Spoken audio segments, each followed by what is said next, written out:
Well, for the last week in the cold, for the last 7 days, Peter Burgess has been living outside, enduring temperatures near -40 at some point with the wind chill. And he was there raising money for the Stollery Children's Hospital in the name of his daughter. And now he's back inside, and he's here in our studio, and it's nice and warm. So he spent his night in the bed last night. So Peter, thanks so much for coming in. Thanks very much. First of all, I got to ask you, how was the sleep last night in a bed? It was pretty darn fine, I'll tell you. I can imagine. I just crawled in, and I think I've talked a bit about having a machine that helps me because I snore. Mm-hmm. So I had a nice, long, uninterrupted, sleep. 8 or 9 hours. Oh, it was so sweet. That's good. Now let's talk about why you were out there. Well, I was out there for the Stollery Children's Hospital and trying to raise some funds for the hospital, and also raise awareness of the great things that they do there. Mm-hmm. It's obviously a very special facility, and you know, tell a bit of our story in terms of how they helped us, and you know, we were actually raising money for a particular piece of equipment that helps preemie babies. Mm-hmm.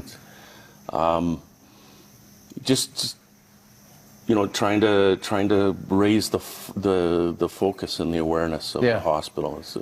And it was all in the name of your daughter. That's right. My daughter, Elan. Our Stollery story is a little bit different than most. She was 3 years old and got sick very suddenly, and was taken to the Stollery emergency, and things went downhill really quite fast. Mm-hmm. And despite the efforts of the doctors and nurses, it was about 6 hours after we brought her in, we were told that she was brain dead. Yeah. But that's part of the story. The other part of the story is that we had a 7-year-old son that obviously as adults we were devastated. Yeah. But I remember thinking, what am I gonna do? How do I deal with this with my son? And they have a program called Child Life with counselors and psychologists, and they really helped us as adults, but they helped us with the words and the love and the approach of letting Ben know that, you know, his sister wasn't going to be home. Yeah. And that's the hardest thing I've ever done in my life, was tell my son that, you know, Ben, your sister's not. But they have people there that can help you with that. Exactly. And this is why you were helping them by going outside for the last week in very, very cold temperatures. Tell us what it was like when you're going through that kind of cold. Yeah, there's some unique challenges, including working up the sort of the desire to get out of bed. Yeah, yeah. Because bed's a pretty warm place. Mm-hmm. So it usually takes about 3 or 4, 1, 2, 3. Yeah, to get out of there. And then, yeah, pants frozen solid one morning. Wow. That's not good. And just things like water containers. Mm-hmm.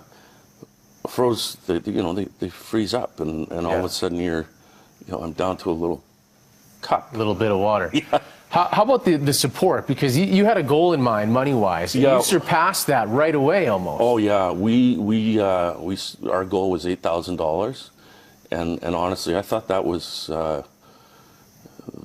kind of optimistic. Mm-hmm. But I certainly underestimated Edmonton and Edmontonians. We went through that on the first day. Wow. We had people coming down almost, there was somebody there almost all the time. And people came down to tell their stories and donate. And, you know, kids came down to give me their allowance. There's 2 kids came down on the last day. They'd been shoveling driveways. Wow. And, you know, and people came down and gave money that, you know, I know they didn't have extra money. Wow. But that just shows you how, what a community Edmonton is. Absolutely. You know, it became a little bit cliche, but I frankly, I don't think this happens other places. It's you know what? You might be right. You might be right. And people like you aren't in other places. And we just wanted to say thank you for doing what you did. It's very nice to meet you. Thanks so much. I'm glad you're in here and it's warm outside now. And people can keep donating. That's right? correct. Yeah, so Freezing Father is not camping out there anymore, but still accepting those donations for the Stollery. So donations can be made online at that website, or you can text Stollery to the number on your screen, 45678, all the way until the 22nd of January. Thanks so much for coming in, Peter. Thanks very much. Very cool stuff. Go ahead. There's still time to donate if you haven't already. We have to go to break. We've got news headlines coming up at the bottom of the hour. Stay with us.